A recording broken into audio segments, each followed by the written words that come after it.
Chers amis, bonjour, j'espère que vous allez bien. Vous verrez que moi, c'est moins bien aujourd'hui. J'ai un peu une petite voix, mais voilà, j'ai tenu quand même à vous rencontrer avec mon invité parce que on a besoin de continuer à réfléchir sur les faits d'actualité de toutes les façons, mais aussi un peu sur, si vous voulez, l'histoire de la pensée à la Martinique, notamment, comment nous avons développé les croyances qui sont les nôtres, les connaissances qui sont les nôtres, comment nous composons avec les nouveautés, tout ce qui nous assaille et que nous ne maîtrisons pas, dont nous ne sommes pas nécessairement les concepteurs.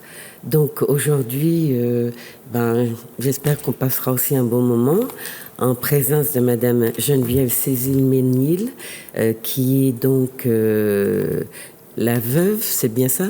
La veuve de Monsieur René Ménil, qui a été l'un des penseurs, philosophes, je pense qu'il faisait fonction aussi de sociologue de la Martinique au début du XXe siècle. Donc ce soir, nous parlons de cette personne, de son œuvre, avec son épouse, sa veuve.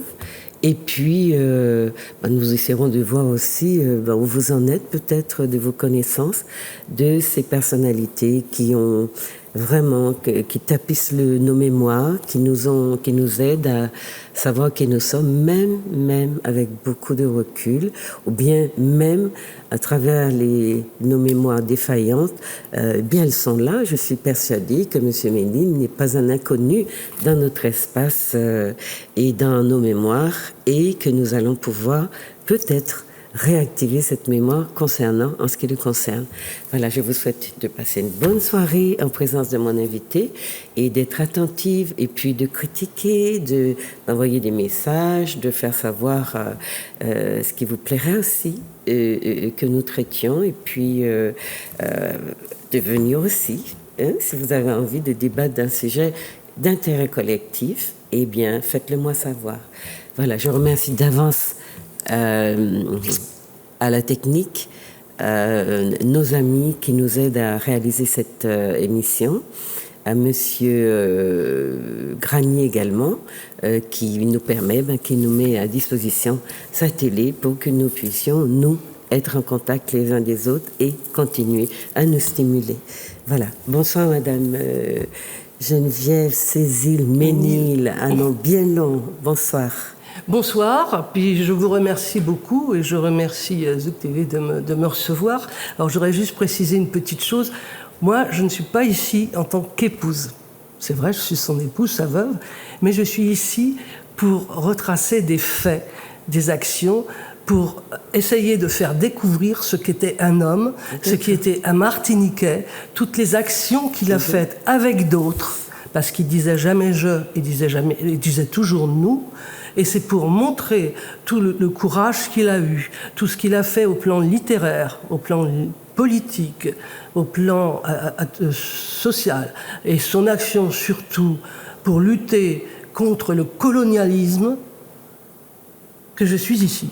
Donc c'est pour faire découvrir oui, mais l'homme. Ça ne change rien, Madame Ménil. Non, ça ne change rien, mais c'est une autre mais je comprends cette précaution, mais moi, quand je dis Cécile Ménil, les gens me diraient, mais à quel titre elle parle voilà, est-ce qu'elle a un mandat particulier? Eh bien, elle s'autorise de cette autorisation d'être sa veuve.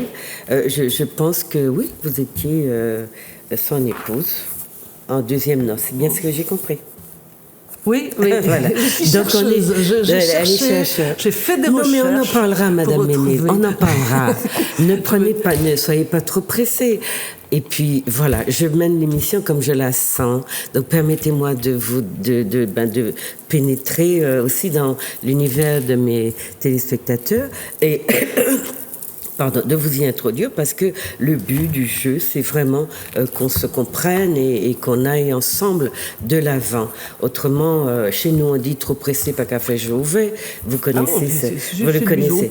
Donc, ne soyons pas trop pressés, puisque nous avons 1h30 pour parler de Monsieur René Ménil en tant que militant, philosophe, etc. Alors, donc, vous vouliez dire que vous avez fait réimprimer des œuvres, enfin en tout cas 2 ouvrages, tome 1. J'espère que les téléspectateurs vont le voir parce qu'on n'a pas eu le temps d'en faire une diapositive. Donc le premier tome, le premier volume, c'est Éveilleur de conscience, René Ménil, et donc sous-titre, avec le sous-titre Pensées et textes de René Ménil, sélectionnés et annotés par Geneviève Cécile Ménil, qui n'est pas une inconnue pour Monsieur Ménil.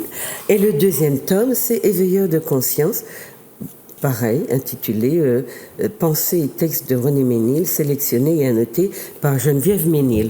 Alors, c'est un ouvrage qui existe déjà sous cette forme-là. Le tome 1. Le tome 1, voilà. Qui était donc distribué par l'Harmattan jusqu'à maintenant, mais qui est hors du prix. Et Madame Ménil, qui veut absolument que ces ouvrages soient à disposition du public martiniquais, les a sortis donc en 2 volumes à des prix abordables pour le public et de façon à ce que cette littérature que l'Harmattan vend toujours trop cher vous soit accessible. Alors, le premier volume, c'est la reprise du volume qui est édité en France sous le nom de René Ménil pour l'émancipation et l'identité du peuple martiniquais. Et le deuxième volume, c'est la suite des recherches que j'ai faites et que j'ai trouvées après avoir édité le premier livre qui est sorti en France. Et ils sont complémentaires. Donc vous avez enrichi le premier ouvrage et vous avez ajouté des documents que vous aviez. Exactement. Que vous étiez Ils sont complémentaires. Que vous avez écrits, qui sont écrits par lui? Non, c'est que des textes de mon époux, ou de famille, parce qu'il y a la correspondance ou des articles d'écrivains comme Placoli, comme du courrier personnel de Depestre, etc. Oui. Et il y a quand même dans le deuxième tome une correspondance assez importante avec des responsables politiques et sa famille. D'accord. Et je les ai fait figurer parce que ça montrait tout le contexte politique de l'époque et l'action qu'il a entretenue toujours avec d'autres personnes, des personnalités martiniquaises, toujours. D'accord. Donc vous êtes là parce que vous teniez bien sûr à présenter ce travail qui est important, bien sûr. Et il y a aussi de Monsieur Ménil un travail qui existe depuis très longtemps, qui a été publié chez Robert Laffont, mais Madame Ménil n'en parlera pas. C'est ce livre qui est intitulé Tracé et que tous les Martiniquais, qui étaient étudiants dans les années 70, possédaient parce qu'on a beaucoup travaillé sur ces textes. Vous voyez, donc Tracé, identité, négritude, esthétique aux Antilles, et on a une photo de l'ouvrage Légitime défense. Ouais. Il y en a un autre aussi. Alors je vais rajouter quand même en ce qui concerne Tracé. J'apprécie beaucoup ce que vous venez de dire, que des étudiants l'ont étudié. Parce que ce livre-là, il n'a pas été vendu et Robert Laffont l'a détruit. Ils l'ont mis au pilori. Tellement il y avait un stock et ça ne s'est pas vendu. Alors, il a été étudié, tant mieux. Vous me dites que vous l'avez étudié, d'autres étudiants, j'en suis ravie parce que malheureusement, et ça a été un drame pour lui parce qu'on détruisait en fait entre guillemets son bébé. On détruit toujours. C'était un gros travail qu'il a fait, qui était important. Ce travail-là. On le trouve donc dans beaucoup de bibliothèques à la Martinique, Tracé, René Ménil. N'oubliez pas, si vous avez envie de découvrir son œuvre aussi d'une manière plus globale. Alors, Madame Ménil me montre un prix France Fanon qu'elle a eu en 1999 et qui s'appelle Antilles, déjà jadis, préface de Tracé. Un petit peu plus haut. Voilà, préface de Tracé. Vous allez précéder de tracer. Donc il a repris, voilà, c'est ce que je voulais dire. Voilà, il a repris dans Antilles déjà jadis, il a repris tracé. Et il a eu un prix Frantz Fanon. Oui, il a eu le prix Frantz Fanon. Oui, le prix Frantz Fanon, qui en fait couvre toute son œuvre, tout le travail qu'il a fait, je pense, toute sa vie, pas uniquement ce livre-là. Oui. Qui, comme les autres, très très intéressant. Et voilà. D'accord. Alors, donc, on va essayer d'entrer un peu dans cette œuvre-là.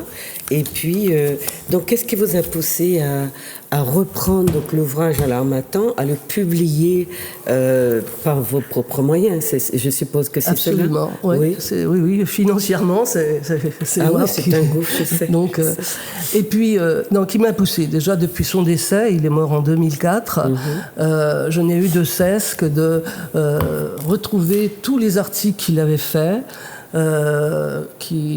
fait aussi bien en Martinique que pour la France et l'étranger, parce qu'il est connu aussi à l'étranger, ses écrits, ses actions, et j'ai voulu porter à la connaissance du peuple martiniquais ce qu'il avait fait et qui avait fait avancer l'histoire. Il fait partie de l'histoire. D'ailleurs, c'est M. Aimé Césaire qui l'a dit.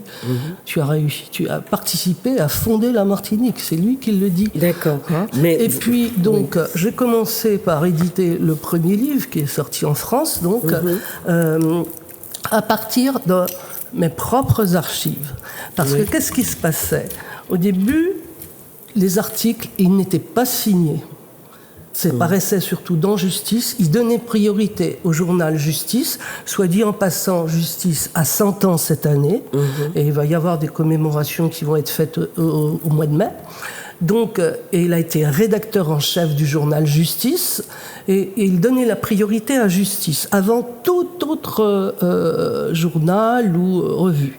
Il a participé à des revues prestigieuses aussi, des revues françaises, internationales, comme je disais tout à l'heure. Donc, au début, il ne signait pas. Alors ça a été un problème. Donc, j'ai passé mon temps aux archives du Parti communiste, à essayer de regarder les revues depuis 1932, et il n'y avait rien. Donc, 32-33, signé René Ménil, puisqu'il ne signait pas. Et puis, par contre, et là je vais en parler tout à l'heure, ça commence en 1932, l'action. Alors, je vais continuer, je vais continuer avec le livre qu'on est en train de parler. Donc, après, il donnait à Justice ses textes à taper à la machine pour qu'ils soient imprimés dans le journal Justice. Le problème, c'est que ce n'était pas toujours édité. Donc on a perdu ces textes-là parce que la secrétaire ne conservait pas les écrits, ces manuscrits. Du jour où on était ensemble, j'ai dit, moi, je sais taper à la machine, je suis diplômé dactylographie, je ne vois pas pourquoi tu vas les donner à taper alors que je peux très bien le faire. Voilà comment ça a commencé. Et j'ai conservé ces manuscrits. Je les conservais, je remettais le document dactylographié à Justice. Donc, on trouve tous ces documents. J'ai trouvé la majorité des documents dans Justice. Malheureusement, Justice, que ce soit le premier tome ou le deuxième tome, parce que j'ai dit qu'ils sont complémentaires, les deux. Donc, Justice a conservé ses archives. Bien, c'est une très bonne chose. Ça fait partie du patrimoine martiniquais, ces archives-là. C'est très important. Seul problème, c'est que c'est ouvert un peu à tout le monde. Donc, il y a des archives, j'ai vu dans les années 30, 35, qui étaient découpées, enfin, donc, ou alors abîmées par le temps. Donc, je pense qu'on en a remis une partie aux archives départementales pour les reprendre, pour les conserver aussi. Mais j'ai continué à faire des recherches en France. Je suis allé jusqu'en Russie. Et en France, dernièrement, j'ai trouvé, et là, ça a été une aubaine, j'ai trouvé aux archives d'AOM, ça s'appelle les archives d'outre-mer, à Aix-en-Provence, et ils ont des journaux de 1933, 1934, 1932, assez abîmés aussi. Mais j'ai pu trouver, pour le livre que je vais parler tout à l'heure, des documents très importants, et vraiment très importants pour le journal de Justice. Donc, j'ai retrouvé, et dans les revues internationales... Excusez-moi, pour les articles qui n'étaient pas signés, comment avez-vous pu établir la paternité? J'ai fait des photos. Lorsque je pensais que c'était lui, parce que j'ai lu tous les articles possibles de Justice, tous tout ce qui existait. Et quand j'étais à peu près certaine, parce qu'il y avait des éditoriaux, les éditoriaux n'étaient pas signés. Or, il faisait des éditoriaux. Donc, dans ce cas, quand j'étais à peu près certaine que c'était de lui, je faisais faire des photocopies. Avec ces photocopies, parfois c'était pas très bien, vous voyez pas, je les retapais à la machine et je les apportais à Armand Nicolas, parce qu'Armand Nicolas supervisait mon travail. Et Armand en relisait, me disait, Geneviève, c'est à 100% René Ménil. Quand on n'était pas sûr à 90%, je les ai pas publiés. Donc on m'a dit, il aurait peut-être fallu les publier, non. Alors donc, moi, ce que voilà. je vous propose, pour que nos téléspectateurs vous suivent avec profit, c'est que nous commencions par le commencement. Voilà. Puisque ce que vous déplorez, c'est que René Ménil, qui est une personne qui a joué un rôle central dans l'éveil des consciences ou dans la lutte aussi anticolonialiste, ne soit si peu connu. Bon, il n'est pas le seul, mais il en était en tout cas. Donc, allons commencer par le présenter à nos téléspectateurs. Alors, je vous remercie, mais comme on a commencé à parler des deux livres qui sont sortis, et donc, il est né en 1907, voilà, et il est mort il a vécu 97 ans et demi, voilà, il est décédé en 2004. Il a fait ses études au lycée Schœlcher, et puis il est parti de 1920 à 1927, il était au lycée Schœlcher. Ensuite, il est parti et il a été élève au lycée Louis-le-Grand. On l'a ignoré. Quand il y avait eu une manifestation pour les anciens du lycée Louis-le-Grand, on ne trouvait pas le nom de René Ménil. C'est comme ça. Donc, au lycée, ça commençait déjà par l'occultation. Mais c'est le lycée qui a fréquenté Aimé Césaire. Oui, il a fait ses études à Louis-le-Grand. Après, il a, en compagnie d'autres étudiants, il ne faut pas le négliger, en compagnie d'autres étudiants, lui, il a créé le groupe Légitime Défense. Et au départ, il y avait 8 étudiants dans ce groupe-là qui ont signé le manifeste Légitime Défense, qui a été fait en 1932. C'est-à-dire 1932, c'est l'année où il y a eu ce manifeste et où les étudiants ont décidé donc non seulement de réagir, c'était un mouvement révolutionnaire, marxiste, anticolonialiste, et où ils affirmaient d'une part qu'ils étaient anticolonialistes, qu'ils étaient révolutionnaires, je viens de le dire. Ils s'appuyaient sur la thèse marxiste, ils étaient marxistes. Et surréalistes, ils se référaient à André Breton et Freud aussi. Mais surtout, ils affirmaient surtout qu'ils avaient une identité propre. Ce sont les premiers à avoir dit qu'ils étaient d'origine, ils étaient des descendants de nègres. Donc c'était leur racine aussi.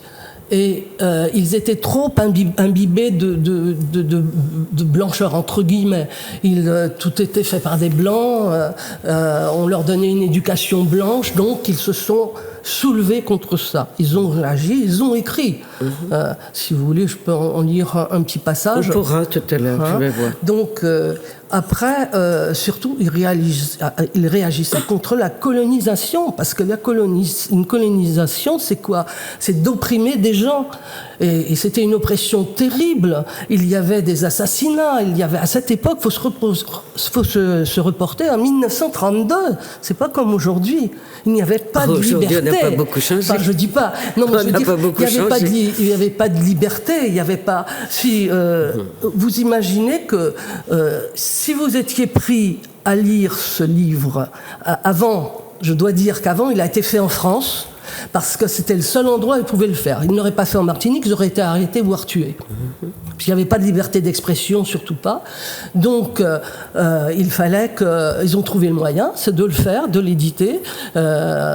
Donc, d'abord, créer le mouvement, et ensuite d'éditer. Ils sont 5 jeunes à écrire. Vous voulez montrer le premier? Alors ça, c'est la version que vous venez de reprendre.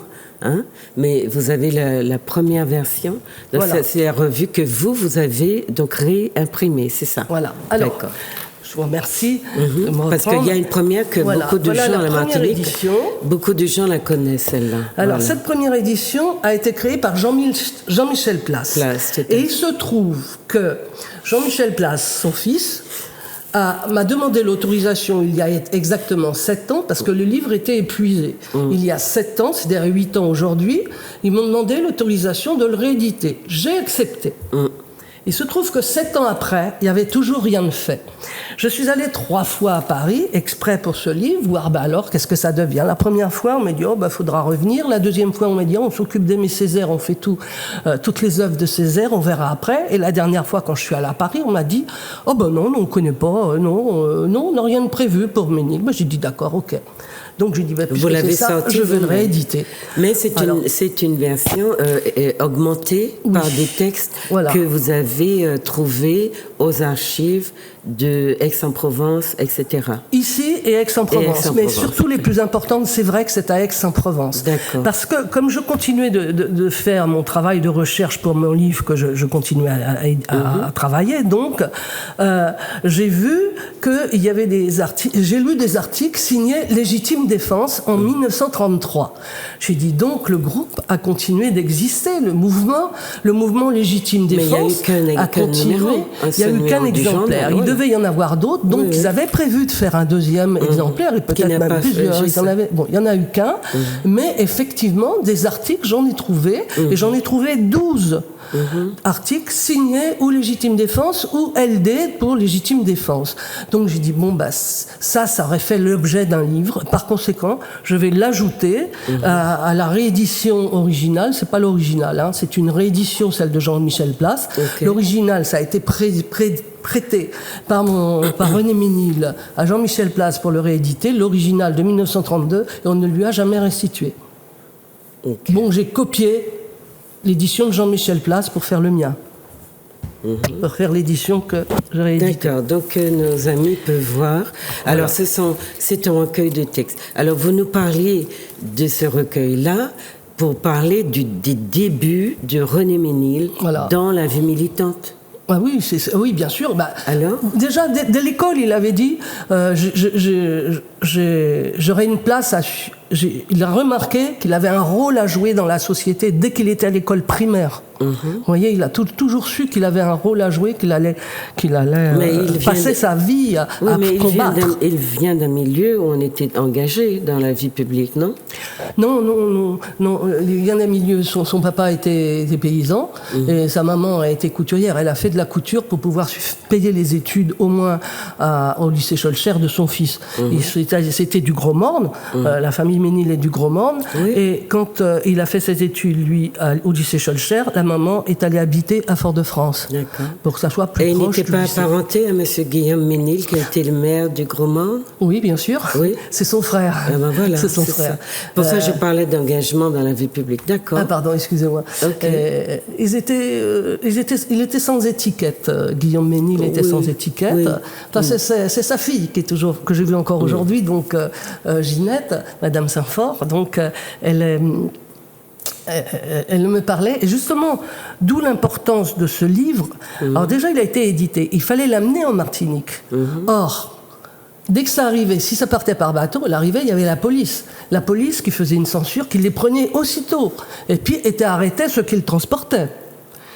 Donc ça arrivait en cachette. Il y en a eu très peu en réalité qui ont franchi le sol martiniquais, puisqu'ils ont été détruits par la police, et quelques-uns qui avaient, et notamment pour la revue Tropique a eu un sort un peu dans laquelle il a... Oui, c'est après. Oui. Mais ce sort-là a duré un certain temps, puisque même dans les années 30-40, on en était encore à écrire dans la clandestinité. Enfin...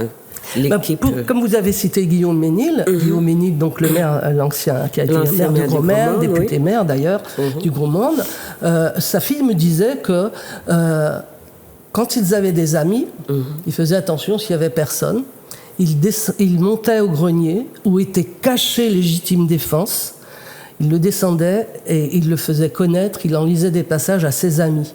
Mais les amis étaient sélectionnés parce que lui-même, s'il était pris à lire, il était arrêté. C'est dire l'importance de Légitime Défense et c'est dire l'importance de la réaction de ce qui se passait à cette époque pour pour détruire tous ceux qui voulaient trouver leur liberté, quoi. La réaction était féroce. D'accord. C'était Donc féroce. il est à Louis le Grand, il rencontre Aimé Césaire, Léraud, tous ces gens-là. Ils forment. Non, c'est après. Non. Aimé Césaire, c'est plutôt.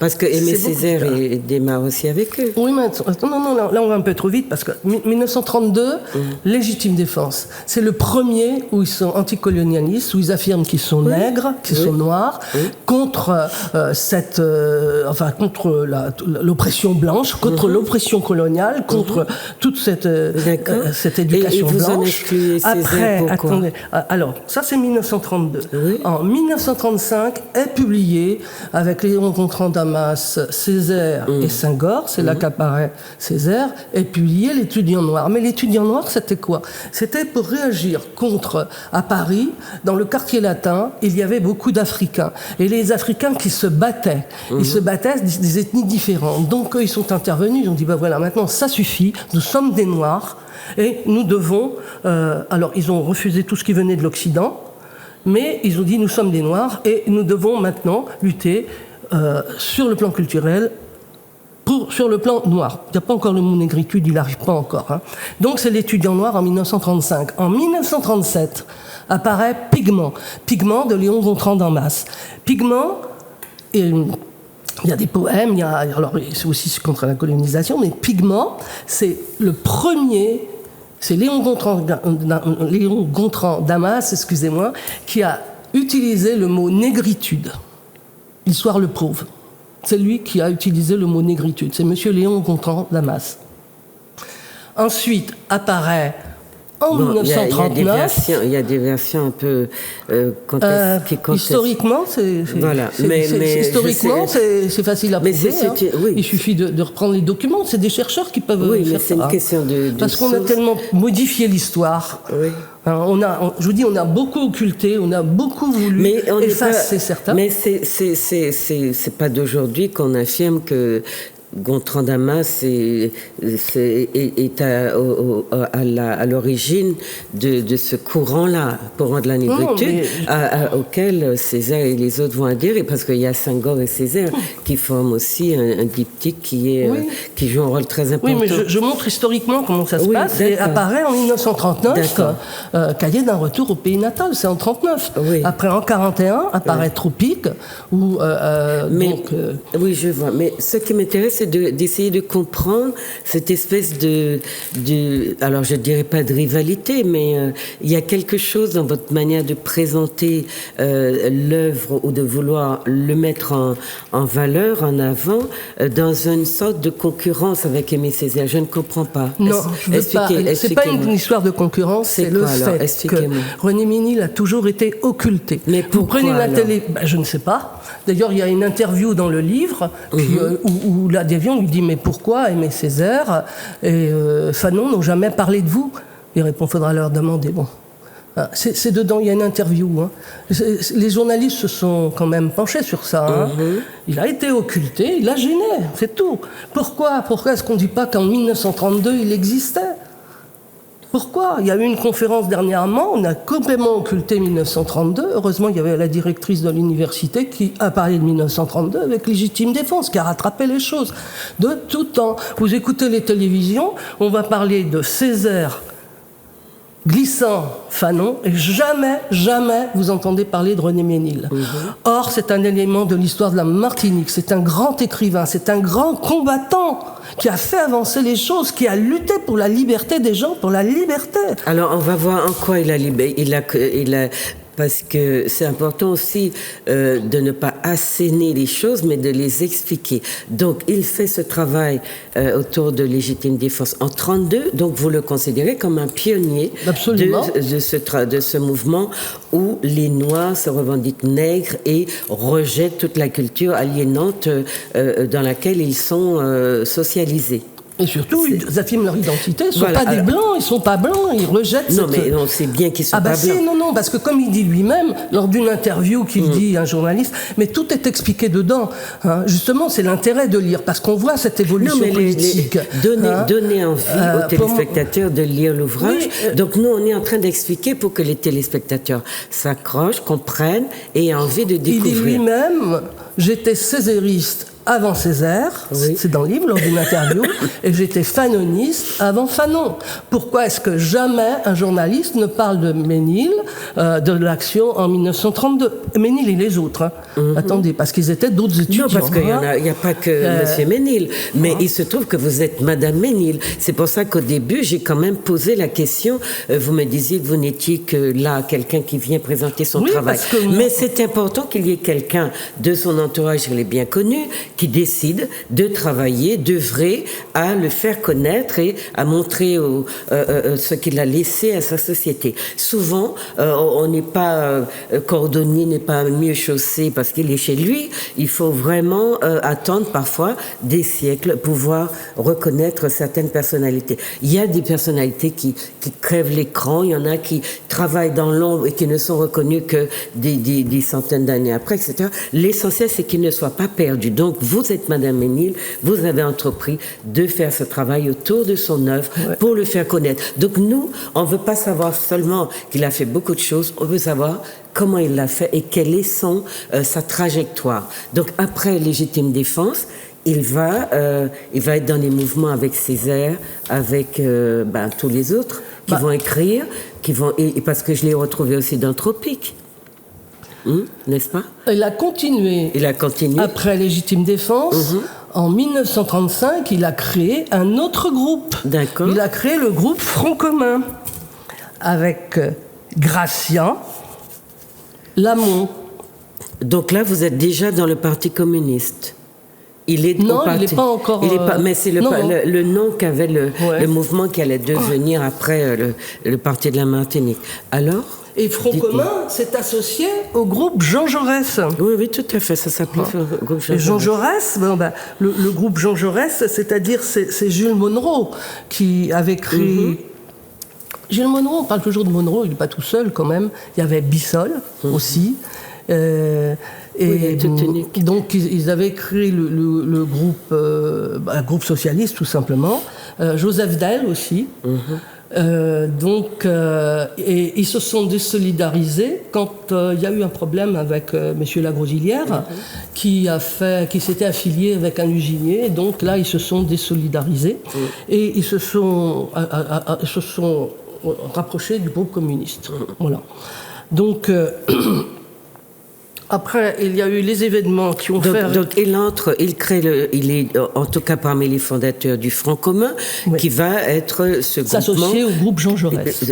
Au groupe Jean Jaurès, et qui va donner le Parti communiste martiniquais après. Oui. Ensuite, mais vous parliez aussi à quel moment, entre le moment où il est en France, où il étudie, où il milite, etc., et le moment où il va être au Front commun.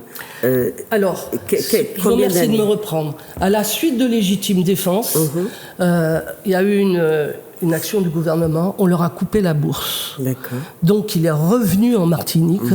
Donc c'est là où il a agi en Martinique, puisqu'il n'avait plus les moyens de continuer ses études en France. Voilà.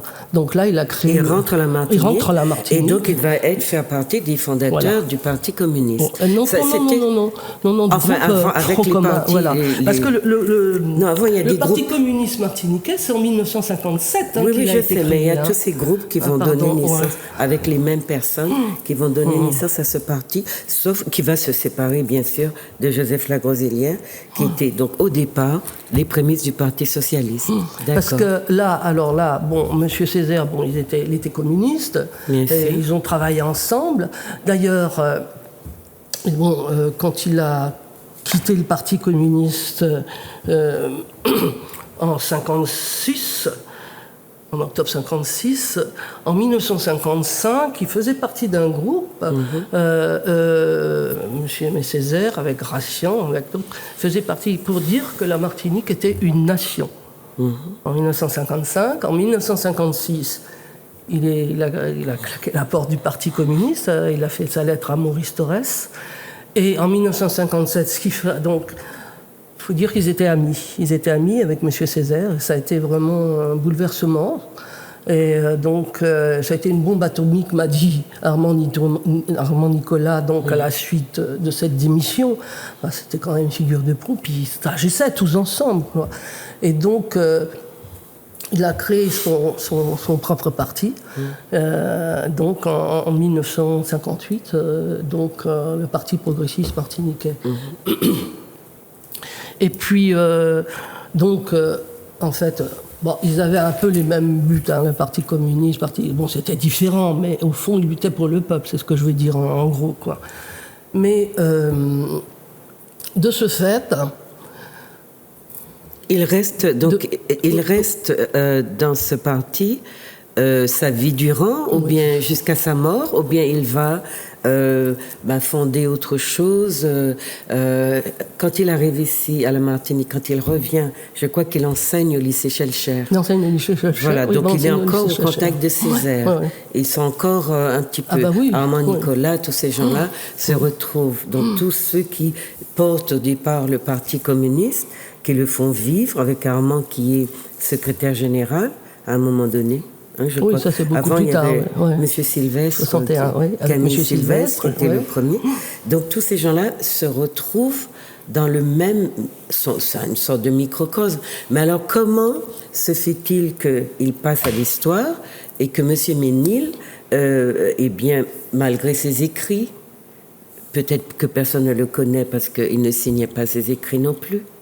Est-ce que c'était quelque chose qui était en relation, en liaison avec sa personnalité ou avec une manière d'exister qui n'était pas du tout dans le vedettariat, dans la mise, etc. Ça ne se mettait pas en avant, ça c'est sûr, il se mettait pas en avant. Mais il agissait, c'était une éminence grise, il agissait beaucoup. Quand on lit les documents, on se rend compte qu'il avait un rôle énorme au plan politique, toutes les actions qu'ils ont eues. On a honoré M. Plenel. Il y a une école qui porte son nom, je crois que c'est à Morne-Rouge, si je ne m'abuse. Il y a une lettre dedans où il y a une action en France et il me dit, M. Plenel demande à René Ménil l'autorisation d'agir. Je n'agirai pas si vous ne m'autorisez pas à le faire. Il y a des lettres comme ça extraordinaires où on voit la responsabilité. Il avait des responsabilités. Quelle était sa fonction dans le parti ? Dans le parti ? Il était enseignant en quel domaine ? Il était professeur de philosophie. C'est ça, c'est bien ce que je me dis. Il y avait 3 professeurs de philosophie. Bien sûr, parce que dans 3C, on a beaucoup, on sent très fort cette influence. Donc c'était un penseur dans le parti. C'était un penseur. Un concepteur. C'était vraiment le penseur. D'ailleurs, hier, je discutais en avec des gens qui l'ont eu comme professeur. Tous s'accordent pour dire que c'était un penseur. Bien sûr. Parce que vous aviez des activistes, vous aviez des penseurs, vous aviez des gens qui étaient entre les deux. Et lui, il était... C'est le penseur. Et du coup, un penseur, en plus, qui ne se met pas en avant, qui ne signe pas, mais qui produit de manière à ce que le mouvement ait se structure et une pensée active parce qu'il y a eu beaucoup de choses de faites à cette période. La première moitié du XXe siècle, la Martinique est bouleversée. Elle change totalement de figure, de configuration. Donc on sait le rôle important qu'a joué le Parti communiste dans cette transformation de la société. On sait aussi qu'il y a eu des penseurs. Césaire était censé en faire partie, mais peut-être qu'il y avait quelqu'un d'autre qui était aussi tout aussi efficace, sinon plus, mais qu'on ne voyait pas, pour des raisons. Alors ça, c'est important de l'expliquer, parce qu'il y a des questions de personnalité qui jouent lorsqu'on veut justement comprendre pourquoi il y a des personnes qui ont moins produit et qui sont mises en avant, et d'autres qui ont beaucoup fait et qui sont... Bon, ça, c'est la société aussi. Elle fonctionne ou elle dysfonctionne sur la base d'un certain nombre de... Je dirais pas d'injustice, mais voilà, le monde est comme ça et on essaye de comprendre. Mais la démarche de vouloir lui restituer sa place, elle est louable, elle est noble. Mais maintenant, puisque ça n'a pas été fait, il faut que vous soyez à la hauteur de la tâche que vous vous donnez. C'est-à-dire que vous expliquiez aux gens qu'ils aient envie de lire, et il faut lire. Moi, j'ai pas eu le temps, chers téléspectateurs, parce que j'étais malade, un peu bouleversée là dans beaucoup de choses, mais c'est un livre que je lirai aussi, comme j'ai lu Légitime Défense, Tracé, ce qu'il a publié dans la revue Tropique, etc. Donc, maintenant, il y a les 2 tomes que Madame Ménil met à votre disposition. Essayez de découvrir en quoi Monsieur Ménil a été une sommité, en tout cas au niveau de la pensée, dans les avancées qui ont marqué, les avancées sociales, politiques, qui ont marqué la première moitié du XXe siècle de notre pays, même si après nous avons effectivement été unanimes pour condamner ce parti qui n'aurait pas été, opté pour la solution. En tout cas, il y a eu le Parti progressiste après qui a, en tout cas sur le centre-ville où le mouvement était concentré, qui a un petit peu détrôné le Parti communiste. Voilà. Alors ? Oui. Alors tout à l'heure vous disiez, je vais revenir à ce que vous dites. Tout à l'heure vous disiez est-il resté communiste jusqu'à sa mort? Oui. Il est mort marxiste. Il était marxiste avant tout, en fait. Donc c'était un penseur. Ce qui est étrange, c'est qu'il a eu une action très très forte. C'est écrit. Et il a eu une action très très forte, mais il ne faisait pas de prosélytisme. De ses étudiants, j'en ai contacté près de 600. Pour avoir des anecdotes, j'en ai pas eu parce qu'il n'y avait pas d'anecdotes à faire sur lui. Des témoignages beaucoup, magnifiques, mais tous s'accordent à dire qu'en fait, jamais il a parlé de son action politique. Et il était professeur de philosophie, il leur apprenait à devenir un homme aussi, c'est ça. C'est presque, vraiment, j'ai de très beaux témoignages. Encore là, toute cette semaine, ça n'arrête pas, peut-être grâce à ces livres-là où on pose des questions. Et c'est ça qui a marqué aussi les gens. D'ailleurs, quand il est décédé, il a été exposé. Et vous pouvez vous assurer qu'il y a eu beaucoup de gens qui sont venus le saluer, y compris d'ailleurs les Becquet qu'il avait eu comme élève, et il y en a eu beaucoup. Ça veut dire quand même...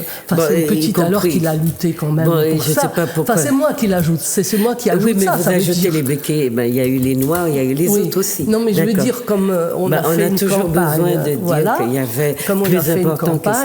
Non, mais il était important, il était communiste d'abord pour son peuple, c'est bien ce que j'ai compris, pas forcément pour une catégorie particulière de la population.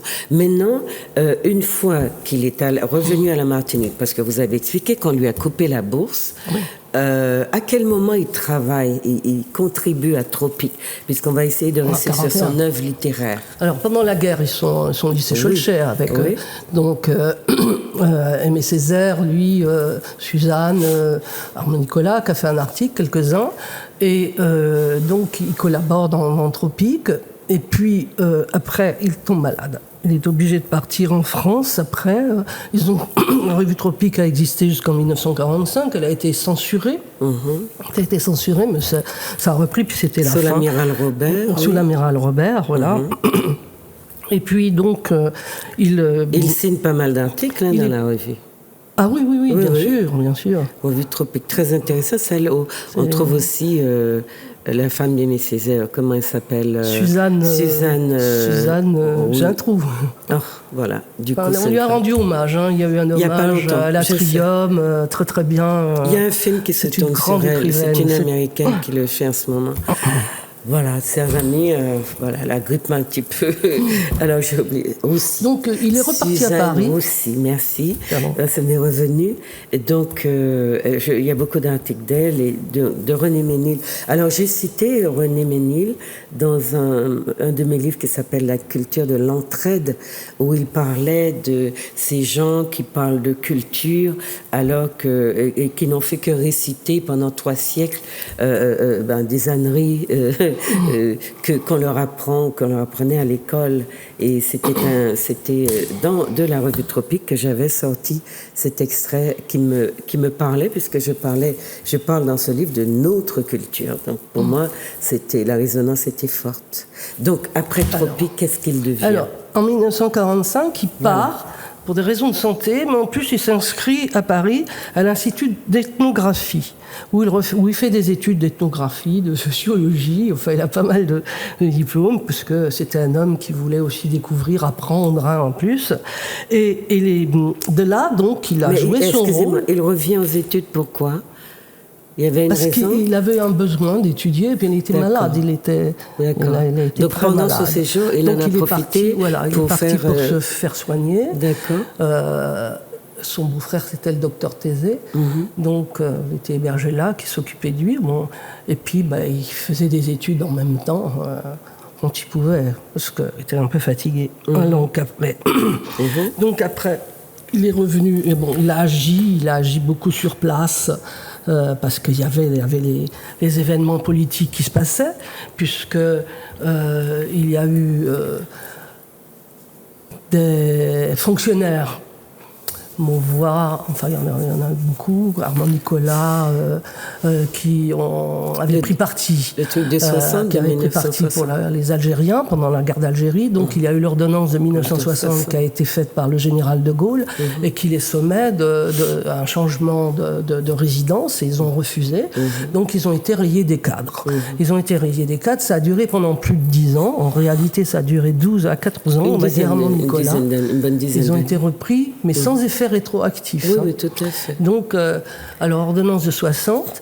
Et puis, alors là, il a été rédacteur en chef de Justice. Puis aussi... À partir de cette il était année-là, rédacteur en chef de Justice à partir dans les années 57. Donc, pour sa maladie, il reste en France un certain temps. Il étudie où ça ? Dans quelle fac ? C'est pas la fac, c'est le Musée de l'Homme. Au Musée de l'Homme, d'accord. Et donc, il passe un certain temps, une année, plus d'une année ? Oui, il passe pour ses études, je sais pas, plusieurs temps. En France, il reste plusieurs années. Plusieurs années. Et il revient donc à la Martinique à quel moment ? Je n'ai pas la date exacte, mais il part en 45, il revient dans les années 50. Dans les années 50, à peu près. Ok. Donc, à ce moment-là, il devient rédacteur en chef de justice. Alors, non, il est rédacteur en chef de justice en 1957, 1956, à peu près dans ces années-là. Okay. Puis il devient en 63 le directeur d'Action. Oui, je connais. Action, c'est l'organe politique du Parti communiste. Alors, c'était quand même d'un niveau, des études politiques, sociales, mais d'un niveau quand même assez élevé, quand même, de très bonne tenue, des études. Donc, il est le directeur d'Action. En 1963. En 63, oui. Mais ce journal-là aussi, il a une durée de vie relativement courte. Il a eu une durée de vie... Ça s'est arrêté, ça dure assez longtemps quand même, ça a repris, mais après il n'était plus le directeur, et puis ça n'existe plus de toute manière. Ça, voilà. Mais on peut le consulter à la bibliothèque Schellcher. Oui. J'en possède aussi, Armand Nicolas en possède, je crois qu'il possède toute la collection, lui d'ailleurs. D'accord. Et puis, donc, après, il écrit donc Tracé esthétique, identité, négritude aux Antilles. Ça, c'est en 1981. C'est ça, qui a été publié chez Lafon, mais qui va être repris donc dans Antilles, déjà jadis, voilà. Qui a eu le prix France Fanon. Alors, quelqu'un vous avait demandé pourquoi on ne parle pas de... Fanon et Césaire ne parlent pas de lui, mais du coup, il a quand même eu le prix France Fanon. Il n'a pas existé... C'est une bonne remarque. Non, mais il n'a pas existé de prix Césaire. Mais Césaire, c'est peut-être pour ça qu'il ne l'a pas eu. Bon. Non, mais attendez, il n'était pas pour les prix. Il était contre les prix de toute manière. C'était un homme qui... Mais il était très heureux, puisque vous écrivez dans le livre, dans le premier tome, sa réaction au prix France Fanon. Donc il était heureux, et puis voilà, il le méritait. D'un prix France Fanon, un prix Aimé Césaire, je pense qu'on n'a pas à hésiter là-dessus, parce que ce sont des penseurs... Je sais pas, il recherchait, et de tout à l'heure, il ne recherchait pas les prix. D'ailleurs, quand il a eu le prix France Fanon, ils ont essayé de le mettre sur la voie, tu vas après avoir un prix. Là, jamais il s'est douté qu'on allait lui donner un prix, puisqu'il était contre. Il dit, il y a tellement de prix de toute manière aujourd'hui, il y a des prix pour un oui, pour un non, donc... Ce qui est vrai. Qui est vrai. Et puis, des gens se battent pour l'avoir, et après, ça passe pour du mérite, mais voilà, il faut savoir trier le bon gré de l'ivraie. Pour aller dans votre sens, tout à l'heure, il y a quand même quelque chose qui a fait que Aimé Césaire en a voulu. Il en a voulu à mon époux assez longtemps. Mais je me dis, je me doute qu'il y a oui, mais peu importe, mais il y a quelque chose, parce que quand il écrit sur la négritude, quand il écrit tout ça, il y a quelque chose là de l'ordre des personnes qui convergent dans leurs pensées et tout d'un coup qui se mettent l'un à l'ignorer, l'autre à un petit peu quand même critiquer la négritude. Et il faudrait qu'on y vienne, parce que vous voyez, malheureusement le temps passe tellement vite, mais sur la question, pour qu'on suive, jusqu'à maintenant, je pense qu'on suit bien sa trajectoire. Oui. On comprend bien mieux quelle était sa forme d'engagement, et on comprend aussi le rôle que sa personnalité a joué dans le fait qu'il c'était un personnage brillant, intellectuel, sobre, effacé, en même temps, toujours présent par les rôles qu'il a joués dans des revues, dans Justice qui vit encore, dans Action qui a vécu, mais on a des numéros qui sont de très bonne facture, d'un bon niveau. On a les articles dans Tropique, on a une véritable réflexion philosophique sur notre société. Moi qui suis sociologue, pour moi c'est important. C'est pour ça que Ménil ne m'est pas inconnu du tout. Donc je suis un peu surprise que nos populations le méconnaissent, mais voilà, le travail de vous recevoir pour le faire connaître est tout aussi. C'est que, comme je vous dis, vous avez une grosse responsabilité dans l'intérêt que vous allez susciter chez nos téléspectateurs, pour qu'ils aient envie de le découvrir, puisque c'est une pensée sobre et profonde. Donc on a besoin de gens comme ça, parce qu'on a trop de gens qui tapent sur les bambous et qui font beaucoup de bruit et qui ne laissent pas de traces. Notre société souffre d'ailleurs d'un manque d'approche philosophique de sa réalité. Enfin, je disais que Césaire en a voulu, ça c'est pas sûr, il l'a pas dit non plus, mais quand, en 56, quand il a claqué la porte du Parti communiste, et Césaire... Et là où Césaire va fonder le parti. Mais c'est pas cette raison-là, en fait. C'est surtout... Non, parce que c'est la négritude, la négritude, oui. C'est surtout que... il n'était pas d'accord avec la négritude telle que la concevait Aimé Césaire. Pour lui, elle était insuffisante. Et d'ailleurs, c'est très bien analysé, et vous verrez dans le texte M. Lapouchinière qui explique le point de vue de René Ménil. Parce que y a un article qu'a fait, à la suite donc de cette démission, René Ménil s'est senti libre de dire ce qu'il pensait de la négritude. Et l'article s'appelle « La négritude, une doctrine réactionnaire ». Donc, ça va faire couler de l'encre, je suppose, mais pour lui, c'était insuffisant, parce que lui, il voyait un combat plus de race. Pour lui, c'est un combat de race. Or, mon mari disait, c'est pas suffisant. C'est un combat de lutte sociale aussi. Il faut rajouter ce combat politique. C'est pas le côté culturel uniquement qu'il faut voir. Et c'est ça qui les séparait. Mais il me semble que Césaire a bien précisé qu'il n'était pas dans la race. Il était dans quelque chose d'autre. Moi, je crois que c'est ça qui a créé beaucoup de malentendus.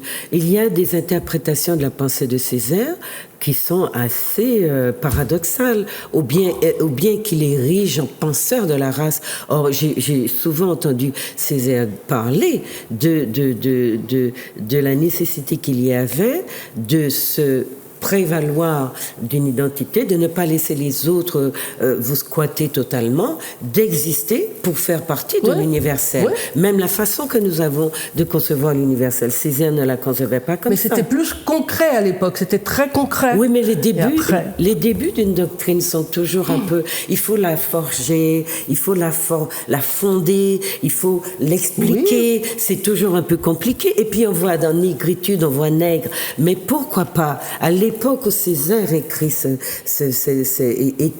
d'ailleurs, Ils l'ont dit avant, ils l'ont dit en 1932. On reste dans l'idée que c'est Gontran Damas, Césaire et Senghor qui vont vraiment être les porteurs de cette doctrine-là. Mais non, à cette époque-là, vous parliez vous-même au début de l'état du monde, au début du XXe siècle, oui, et des difficultés qu'il y avait d'exister en tant que noir. Ouais. Alors justement, les difficultés d'exister en tant que noir, alors il se penche d'abord sur la Martinique, en légitime défense, et aussi à l'extérieur. Ku Klux Klan, autre chose. Il se cantonne pas uniquement à la Martinique, dans légitime défense. C'est aussi le monde. Oui, il y a des articles qui viennent de gens différents, même. Mais il y avait aussi des liens avec les Américains, les Africains-Américains à l'époque. Mais eux, ils l'ont dit avant, parce que pour leur combat, c'était d'être nègre. La légitime défense, ils l'ont dit avant. Donc, en fait, d'être nègre, et d'ailleurs, puisque le mot nègre, on ne voulait pas le prononcer, on en avait honte, donc ça a été leur combat. Et leur combat, c'était d'utiliser le mot nègre. Ce que je trouve, aujourd'hui, alors, le mot nègre, on le bannit. Non, restez sur ce qui opposait. Je reviens là parce que c'est dommage qu'ils ne soient pas restés sur ce combat, parce que c'était leur combat. C'était leur combat. Non, mais Césaire l'a conceptualisé autrement. Maintenant, dans des phénomènes comme ça, il se trouve qu'il y a des courants. Dans un courant, des sous-courants ou des lectures un peu spécifiques. Qu'est-ce qu'il trouvait de racisant ou de racialiste dans la théorie de la négritude? Écoutez, moi, je ne vais pas rentrer dans ce détail-là. Je pense qu'il faut quand même lire l'article vraiment où il détaille tout ça. Moi, je ne vais pas comparer entre Césaire et Ménil. Non, mais je connais le texte de Ménil sur la négritude. Mais je ne le comprends pas. Je ne le comprends pas parce que j'ai l'impression... Il faut bien relire là. Il explique bien. Et après, c'est repris, c'est expliqué par Monsieur Lapouchinière. Il y a les articles et tout qui vont vraiment éclairer tout ça. Qui vont vraiment dire pourquoi cette position-là. Il explique la position de Ménil. Il est aussi avec le monsieur, le haïtien, là, qui s'appelle... comment il s'appelle Bonjour et adieu la négritude, qui a aussi critiqué cette... alors, je ne sais pas s'il faut l'appeler une doctrine, une idéologie, etc. Mais ce qui est important, c'est que il me semble que quand Césaire va quitter le Parti communiste, le Parti communiste français, pour fonder son propre parti, il y a des raisons qui sont dans le fonctionnement du Parti communiste, qui interdit que la question de, entre guillemets, la race ou l'ethnie, je ne sais pas comment vous l'appelez, soit évoquée parce qu'on est tous des hommes, surtout la théorie marxiste. Et moi, je peux comprendre, sur la base du fait que M. Ménil était un marxiste, je peux comprendre que tous les deux aient eu des heurts ou des contradictions qui sont d'ordre idéologique. C'est normal qu'il y ait un marxiste qui a cette vision et qui était celle aussi du Parti communiste français, et Césaire qui disait, tous ces gens-là parlent d'une civilisation qui n'est pas forcément la mienne, moi aussi j'existe. Alors la question c'est, est-ce qu'il y a eu des discussions, des échanges où M. Ménil a écrit contre la négritude sans échanger avec M. Césaire? Comment est-ce que les choses se sont passées?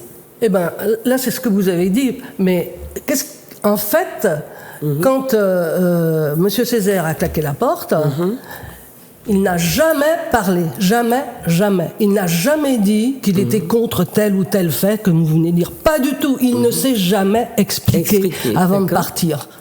Or, ils étaient amis. Ils étaient amis. Jamais il a dit « je suis pas d'accord avec ta thèse, je suis pas d'accord avec ce qui se passe au parti ». Jamais. Alors je disais, on peut quitter un parti, mais il faut le faire légalement. Et Armand Nicolas m'a expliqué, parce que je discutais à ce sujet, et il me dit « non, Geneviève, M. Césaire, son intention, c'était de créer son propre parti. Il avait déjà ça en tête. Donc, en fait, il n'y a plus d'amitié qui compte, il n'y a plus rien qui compte.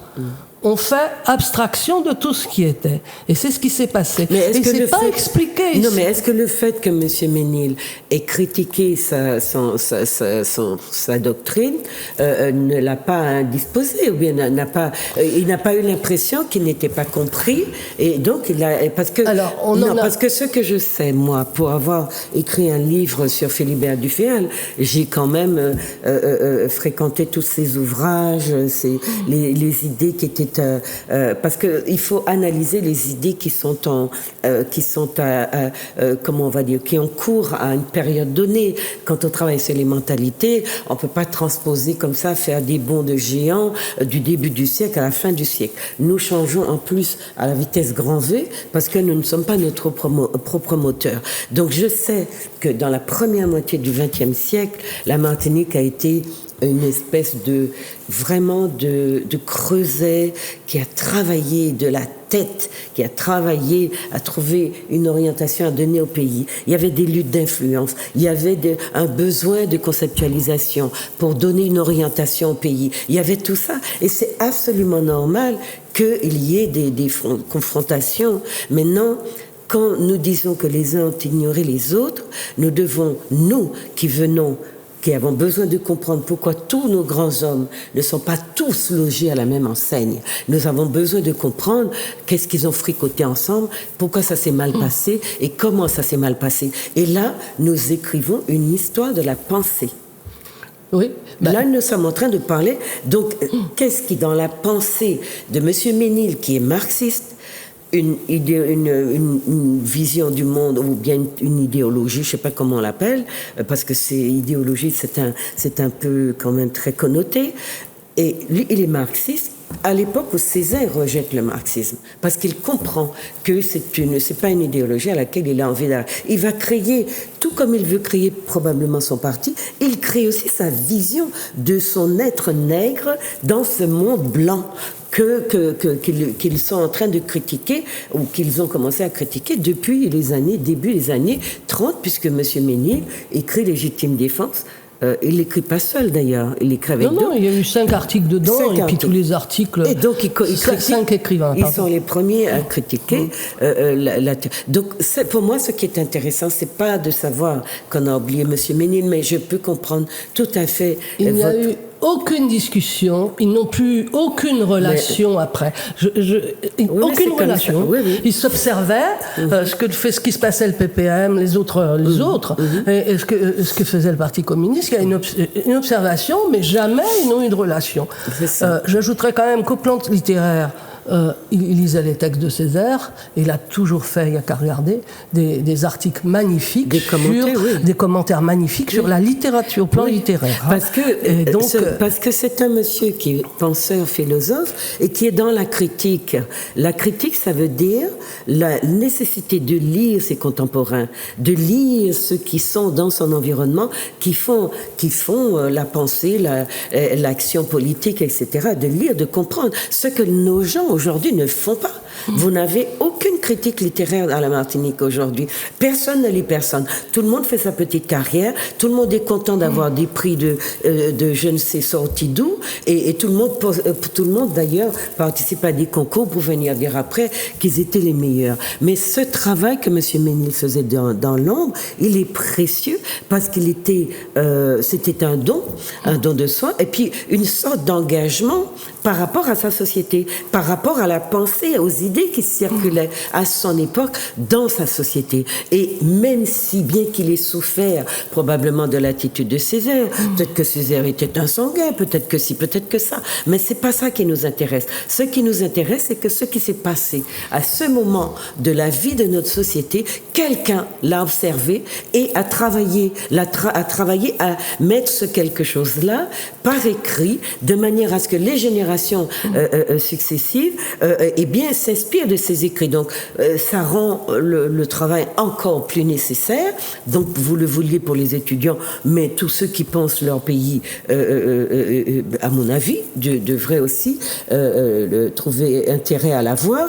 Mais pour moi, c'est ça ce qui m'intéresse, c'est pas de savoir qu'on l'a mis de côté, c'est qu'est-ce qui s'est passé. Et ça, je comprends mieux en vous écoutant, et je comprends surtout le rôle de pilier qui était le sien. Et justement, quand on est dans ces rôles-là, eh bien, on n'a pas de visibilité. Et c'est ça qui s'est passé. En plus, sa personnalité ajoutait à ça. Parce qu'un philosophe, c'est effectivement quelqu'un d'introverti dans sa façon de concevoir son rôle, d'être dans un parti où il milite, où il est dans un don de soi en permanence, sans exiger de retour. Parce que si il était dans, voilà, je veux qu'on me reconnaisse absolument, probablement qu'il n'aurait jamais rien écrit sur Césaire en disant, ce type-là, il m'a fait un coup vache, donc moi, je ne veux plus entendre parler de lui. Et ça n'est pas le cas. Moi, je serais très, très heureuse d'aller regarder. J'ai lu ce qu'il a dit sur la négritude, mais j'ai pas compris le contexte.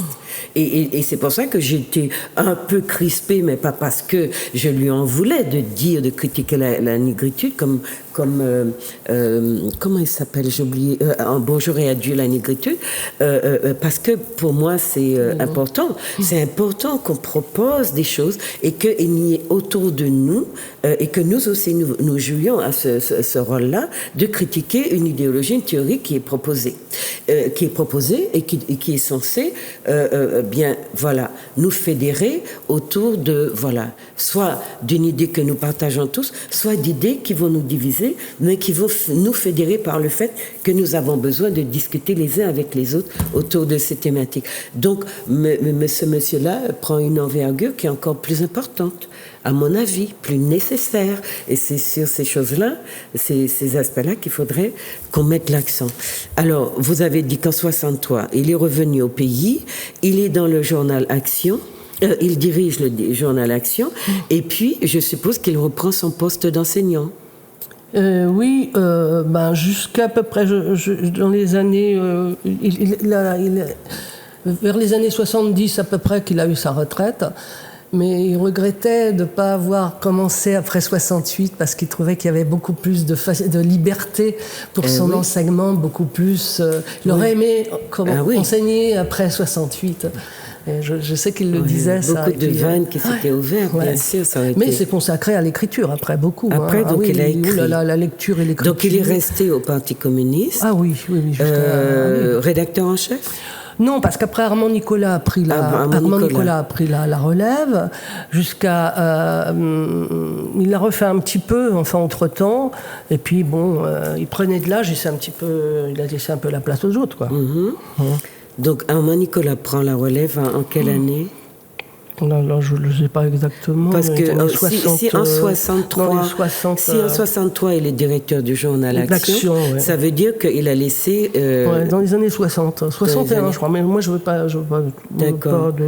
Et puis, donc après, il se consacre à l'écriture. Il reste toujours au parti. Ah oui, il est resté au parti communiste. Il milite toujours. Et puis, il écrit.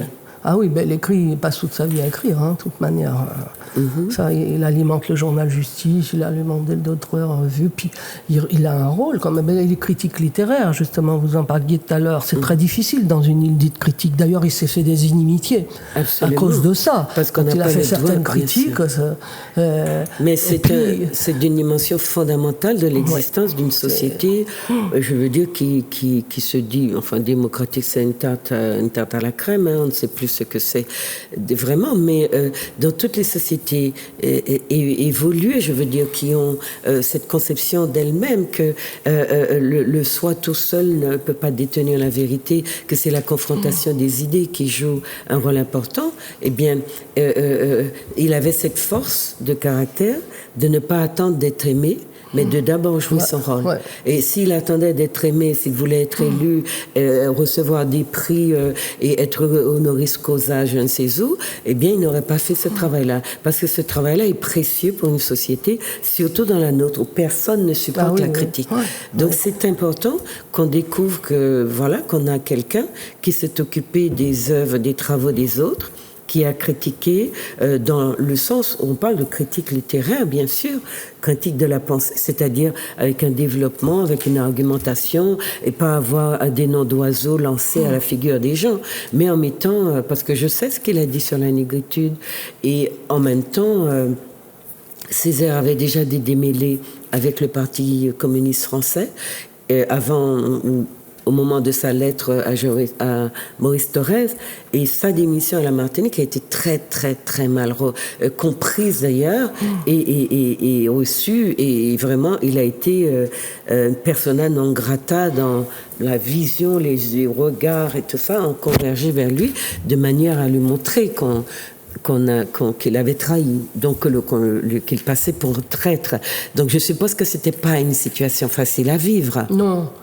Non, mais dans les années, vous verrez, dans le livre, il y a un article où il est malade, là. Et puis justement, les réunions à Paris se faisaient chez sa belle-sœur, chez le docteur Tessé, Françoise Tessé. Donc ça se faisait donc là, Césaire y allait, Lame, le peintre, Gracian, l'avocat, comment il s'appelle déjà, maître,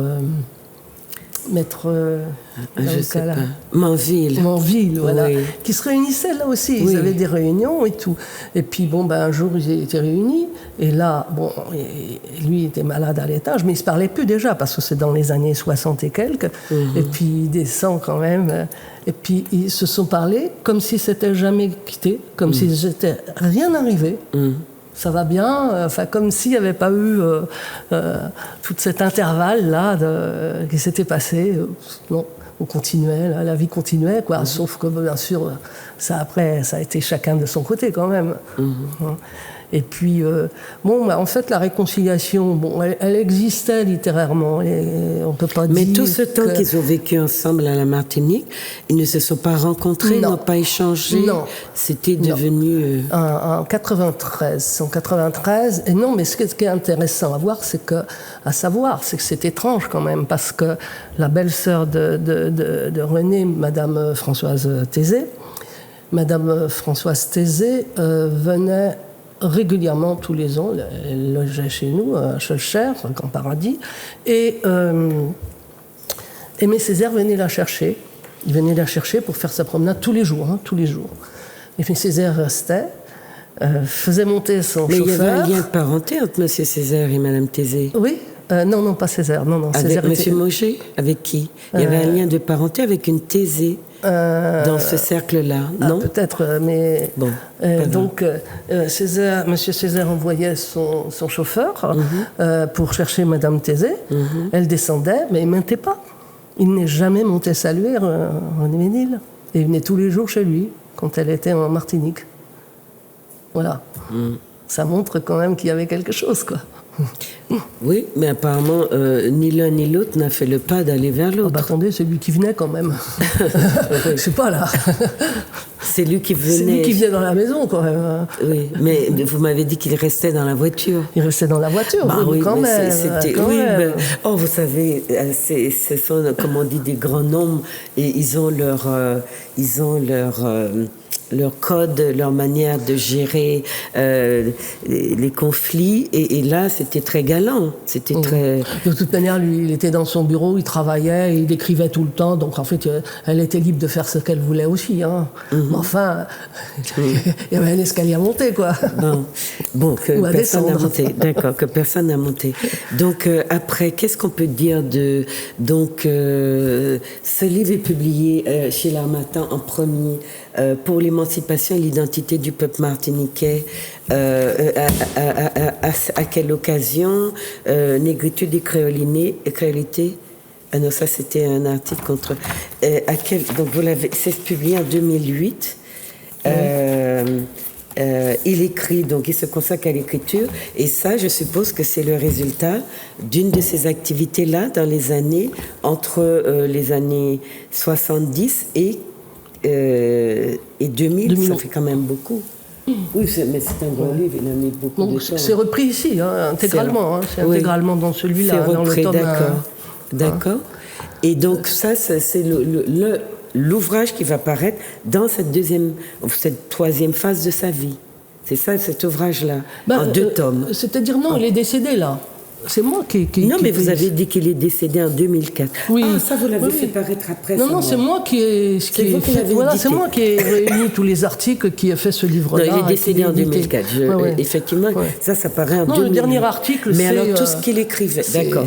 Mais voilà. tout ce qu'il écrivait, puisque vous dites qu'il écrivait, c'est où, alors? C'est là. C'était pas publié, en fait. Voilà, c'est 2 livres. Donc, c'était pas publié. Comment? C'était pas publié, ce qu'il écrivait. Ou dans Justice, ou dans d'autres revues, ou alors dans... j'ai la correspondance, c'est toute la correspondance personnelle qui m'avait laissé. Donc là, ça figure surtout dans le 2e tome. Hein. D'accord. Non, il y a des documents surtout que je possédais, qu'il conservait, et donc...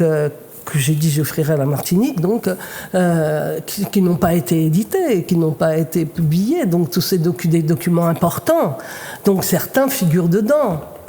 Enfin beaucoup, là, presque tout figure dedans, quand même, qui n'a jamais été porté à la connaissance du public. D'accord. Donc qu'est-ce que vous, pour nos téléspectateurs, qu'est-ce que vous leur conseilleriez pour qu'ils trouvent de l'intérêt à lire? Ce sont des textes de penseurs. De penseurs. C'est pas un romancier. Ouais. Non, c'est pas un roman. C'est quelqu'un qui produit... Oui, voilà, il faut parler du style, du genre littéraire. Mais c'est beau, c'est bien écrit. Vous avez les scénarios, c'est vraiment un plaisir de lire ça, qui peut être lire dans les écoles primaires. Oui. Et dans les scénarios, vraiment... Il a écrit des pièces de théâtre? Non. Des films, des scénarios, Non. Ça s'appelle scénario, c'était justement une vision qu'il avait de film. Et il y a toute une partie qu'il appelle scénario. C'est dans le tome 1. Mais c'est super. D'accord. Et il vous met dans des ténébreuses affaires, des faits qui sont passés. Le chauffeur d'autobus, c'est amusant, vraiment. Puis attendez quand même, c'est une rétrospective de beaucoup de personnalités de livres, de livres dans ses critiques, des articles, ses critiques, d'accord, mais il y a des analyses magnifiques sur le cinéma aussi, il y a des poèmes qu'il a fait, il y a... Là, je tombe dessus l'article sur Aimé Césaire. Regardez, une œuvre écrite considérable, c'est magnifique cet article. Donc c'est une sorte de florilège de... Oui, c'est ça, en fait. Voilà. Là, c'est assez... Donc c'est assez inégal. On n'est pas dans quelque chose de... Il y en a qui sont très courts d'ailleurs. On n'est pas dans une sorte dans une œuvre, qui se tient du début à la fin. Non. On a des articles qui sont parfois Là, j'ai résumé dans le 1er tome parce que j'ai peut-être fait une erreur qui m'a été reprochée par un universitaire, un seul de toute manière. Donc j'avais fait des regroupements, j'avais fait des classements, j'avais dit des hommages. Il a fait des hommages sur des personnalités de l'île ou étrangères, Victor Hugo, Saint-Jean-de-Perse et tout, quand il mourait, faisait des articles sur Aragon, c'est remarquable ce qu'il a décrit. On apprend, c'est vraiment un livre de chevet, on apprend des choses sur Victor Hugo, on apprend sur sa vie et tout, ça va vite, il a tout résumé, mais vraiment bien écrit. C'est une perle, dans l'écriture, de la façon dont il écrit. C'est très beau littérairement. Les hommages, les poèmes, et j'ai classé critique littéraire et artistique. Après, politique et idéologie, j'ai regroupé tout ça, donc c'était varié. Justement, c'est le reproche qu'on m'a fait de ne pas avoir laissé chronologiquement pour voir justement comment il passait ses journées. Et moi, j'avais regroupé. C'était une erreur, en fait, peut-être.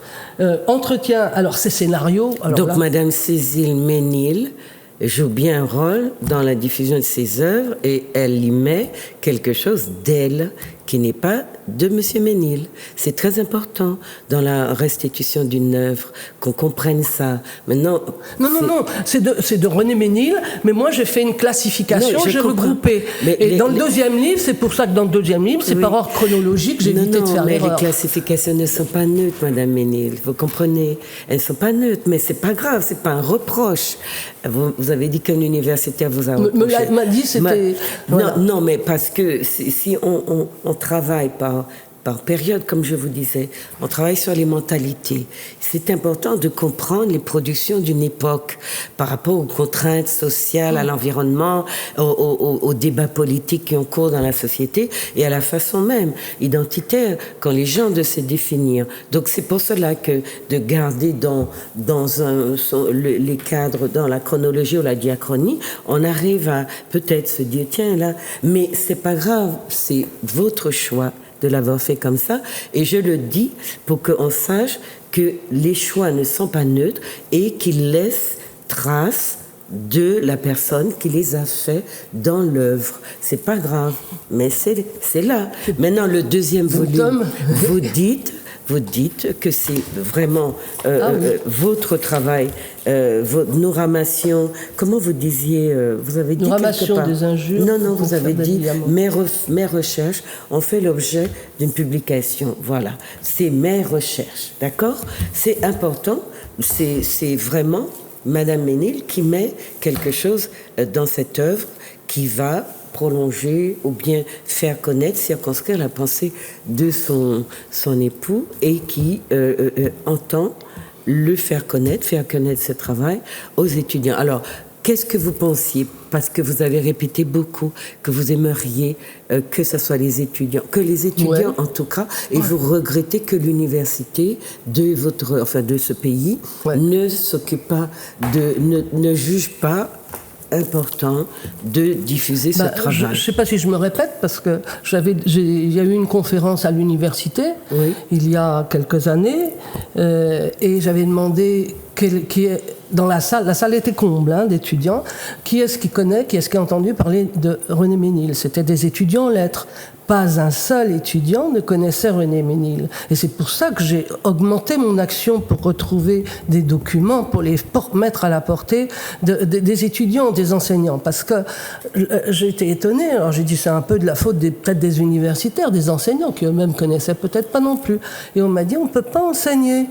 Parce qu'on n'a pas de support pédagogique. On n'a pas le droit de faire des photocopies, ou très peu, ce qui était vrai aussi. Parce que j'étais enseignante, donc on n'a pas le droit de faire beaucoup de photocopies, disons. Donc, il n'y avait pas. Alors, donc, je me suis dit, maintenant, il faut que je fasse des livres pour que ça soit à la portée des étudiants, à un coût modéré, pour qu'ils puissent au moins l'acheter.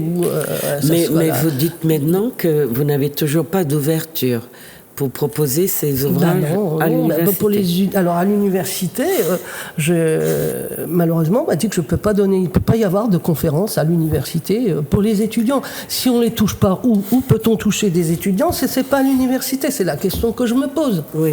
Il n'y a pas de café discussion, de café littéraire. Peut-être il y en a, peut-être, ce serait peut-être encore une solution. Je ne sais pas. Comment toucher, et surtout... ça touche tout le monde, parce que ces livres-là, il y a un autre objectif, c'est non seulement de découvrir une personne, mais d'autres personnes, d'autres gens qui ont agi beaucoup en Martinique. Chaque article où il y a des Martiniquais ou de cités, j'apporte des explications sur leur rôle, qui ils étaient. On apprend quand même des choses. On apprend que pendant la guerre, il y avait une effervescence intellectuelle. En 1945, il y a un groupe de jeunes qui a produit une revue qui s'appelle Caravelle. Et Caravelle, il y a eu une vingtaine d'articles. Et c'était des jeunes qui étaient bien plus de gauche, bien sûr, que de droite, mais il y avait une grosse émulation. Il y avait une émulation énorme, comme vous le disiez tout à l'heure. Il y avait vraiment... c'était en bouillonnement, il y avait des actions, il y avait une réaction. Bon.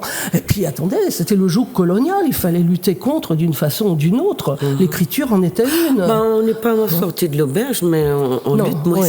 On lutte moins. On est d'accord. C'est ça. La colonisation, c'est l'oppression.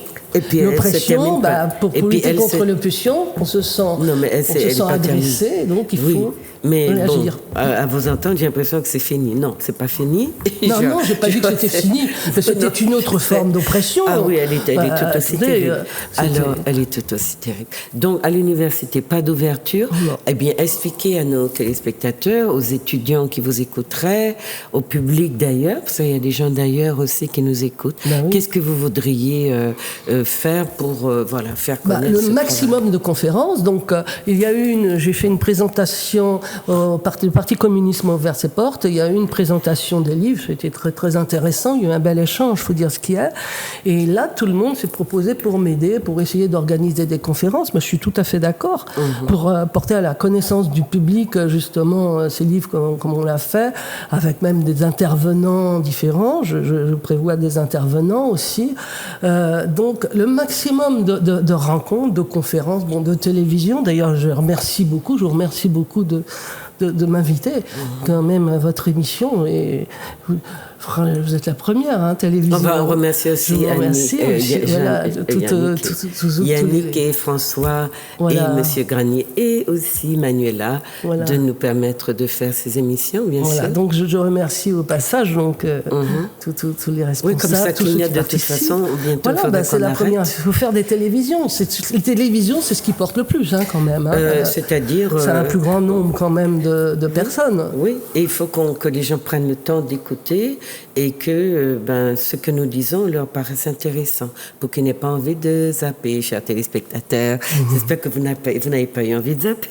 Mais non, Monsieur Ménil, c'est pas du roman, c'est pas de la BD, c'est pas une littérature, de chevet, pourquoi pas. Chaque soir, vous pouvez lire un petit texte. L'avantage du livre, c'est qu'il est comme ça. Il est très gros, mais vraiment, vous avez sur chaque page des petits textes parfois qui font une moitié de page, et ça se lit sincèrement sur beaucoup de sujets, des gens, des personnes, sur tous les thèmes, tout. C'est vraiment un florilège, et donc avant de vous endormir, vous lisez un petit ou deux petits, et vous n'aurez pas l'impression de devoir ingurgiter une somme de choses, de pages importantes. Chaque soir, une petite page. Voilà. Maintenant, dites à vos téléspectateurs... Je peux lire un article vous vouliez lire quelque chose de légitime défense tout à l'heure, mais faites comme vous voulez. Sur légitime défense... Faites comme vous voulez. Sur légitime défense... Vous vouliez lire quelque chose. Là, c'est de René Ménil, Généralité sur l'écrivain de couleur antillais, où il dit « Par quelle coïncidence les sentiments de petits-fils d'Africains se trouvent-ils être ceux de petits bourgeois français ?» On objecte que les petites Antilles françaises ont pendant des siècles tellement assimilé les leçons de la civilisation française qu'à l'heure actuelle, les Noirs antillais ne peuvent plus penser que comme les Blancs européens. Le mal ne me paraît que plus grand. Au point de vue économique, il est très utile à l'Européen que la pensée du colonisé cadre exactement avec les vues colonisantes, ou plus exactement les serves. Par contre, le génie propre de l'Antillais de couleur est mécaniquement nié dans les écoles, dans les familles où règne le bon goût européen d'il y a quelque temps. Il est certain que les livres dont l'Antillais est nourri ont été écrits dans d'autres pays et pour d'autres lecteurs. Progressivement, l'Antillais de couleur renie sa race, son corps, ses passions fondamentales et particulières, sa façon spécifique de réagir à l'amour et à la mort, et arrive à vivre dans un domaine irréel, déterminé par les histoires abstraites et l'idéal d'un autre peuple. Tragique histoire de l'homme qui ne peut pas être lui-même, qui en a peur, honte. Alors ça, c'est ce que disait... Voilà, maintenant, il faut qu'on arrête. Voilà. Et juste, je vais passer un petit passage. C'est Misère d'une poésie qu'a écrite Étienne Léraud. Oui, tout petit. On va parler de Madame Léraud. Là, on ne peut pas, parce que l'émission se termine. Non, l'histoire de Ah oui, d'accord. Voilà. L'Antillais, bourré à craquer de morale blanche, de culture blanche, d'éducation blanche, de préjugés blancs, étale dans ses plaquettes l'image boursouflée de lui-même. D'être un bon décalque d'homme pâle lui tient lieu de raison sociale, aussi bien que de raison poétique. D'accord. Alors moi, ce que je vais reprocher à M. Ménil, mais c'était à l'époque de cette façon-là qu'on écrivait sur les colonisés, les aliénés, c'est que ce sont des personnes qui sont socialisées. Et la socialisation, c'est ça son travail. Donc on ne peut pas reprocher à des gens d'avoir été socialisés en aliénés et de devoir se lever le matin en étant d'autres personnes. Et franchement, on a fait des progrès de ce côté-là. La sociologie nous donne des outils pour comprendre comment fonctionne la socialisation aliénante. Et du coup, on essaye aujourd'hui, on est passé au stade d'essayer de déconstruire cette socialisation aliénante. Alors, mais là, c'est un constat, c'est le constat. Oui, après, il y a l'action. Oui, mais il a écrit en 1932 et on fait toujours le même constat, sauf que les choses changent. Non, sauf que les choses changent et qu'il faut qu'on sache... Ah bah oui, bien sûr, ça a évolué. Non, mais il faut qu'on sache appréhender ces changements-là avec l'outil que nous donne, les outils que nous donne la sociologie, les sciences humaines. Voilà, chers amis, c'est déjà fini. Madame Ménil, dites quelque chose à vos téléspectateurs. Ben écoutez, je vous remercie. Le livre, j'espère vous les montrer lors de conférences ou lors de réunions. Moi, je suis toujours disponible pour aller à des réunions. Voilà. Et puis sinon, on les trouve. Moi, je les vends, bien sûr, mais sinon, on les trouve. Alors, donnez un téléphone. Si vous en avez un. Oui, merci beaucoup. Alors, mon téléphone, c'est 06 96 27 14 28. 27 14 28.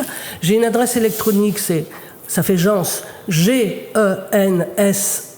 972 @yahoo.fr. Et sinon, on les trouve à la librairie antillaise, dans toutes les librairies antillaises, c'est pas Espace Créole. Présence Créole, merci beaucoup. Présence Créole et maintenant à la FNAC. Peut-être d'autres endroits, mais pour le moment, là, c'est certain, on les trouve. Et puis, lors de réunions et de conférences, je suis à la disposition de tout organisme, de toute organisation pour en parler, pour échanger. Et voilà. En tout cas, un grand merci. Voilà. Un grand merci. Voilà, chers téléspectateurs. Je vous souhaite de passer une bonne soirée en compagnie donc de Monsieur Ménil, en repensant à lui, à son travail, à la personne qu'il était, qui nous est resté peut-être à une bonne partie d'entre nous méconnu, mais moi je le connais puisque je m'intéresse beaucoup à tout ce qui se produit chez nous, surtout dans le domaine de la pensée, parce qu'il me semble important qu'en tant que peuple, ou que nous ayant la prétention d'être un peuple, que nous nous intéressions à comment s'est formée la pensée, et se forme la pensée, notre manière de penser, de regarder le monde dans notre société. Voilà, je remercie encore Zouk TV, Yannick, François, Manuela, Monsieur Granier, de nous permettre d'être avec vous. Et puis, je vous dis à très, très bientôt. Et j'ai oublié de dire qu'il disait qu'il fallait parler créole. D'accord. Voilà. L'émission est finie. Elle me dit, bon, je vous redis. Alors, à très bientôt.